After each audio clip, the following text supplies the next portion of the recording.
So another day, another campaign promise kept. President Trump's sanctuary cities crackdown, showing historic results here in New York City. Since January, ICE detainers are up 400% from Biden's entire term. But Democrats, they just don't see it that way. Watch.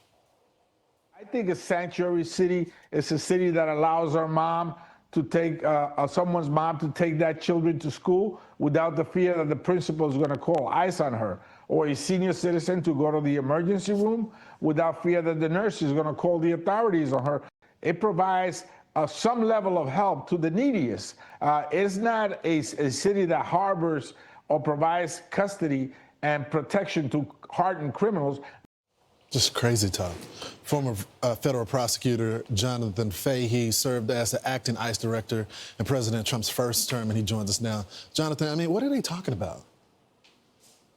Yeah, I cannot believe that. That's a complete mischaracterization of what sanctuary cities are. Sanctuary cities shield the criminals. That's the whole point of what they're doing, is shielding criminals in jail from being detained by ICE. That's all they do. They don't do any of this other stuff. It's total nonsense, but it's completely designed to mislead the American people as to what ICE does, because they want to imply that ICE is running up into hospitals and nursery schools or whatever, when they're in fact trying to get the criminals off the street. So complete mischaracterization.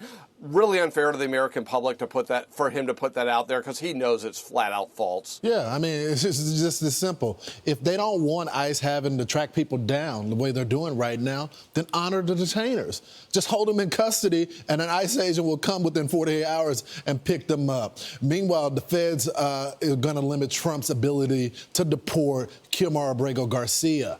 But the Maryland man will remain behind bars for at least a month. So the court is essentially saying, hey, even when he's released, you can't pick him up. I don't think they have the right to do that.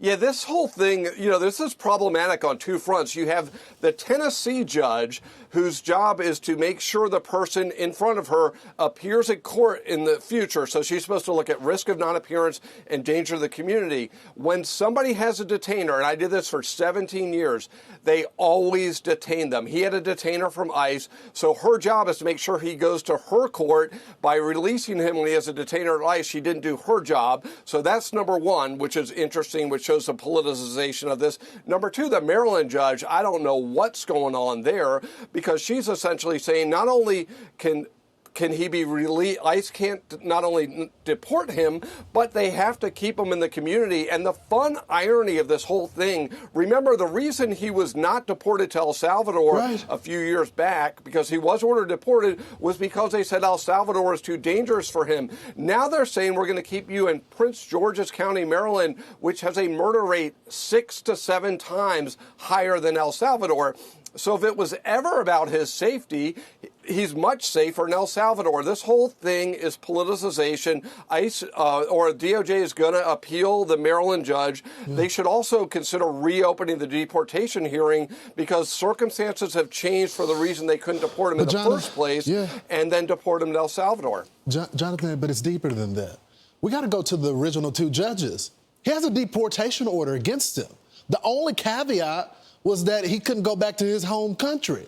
So the fact that they're saying that he can't be deported now after a federal judge and appeals judge has already ruled that he can be, I mean, is the Supreme Court going to eventually step in and check these judges?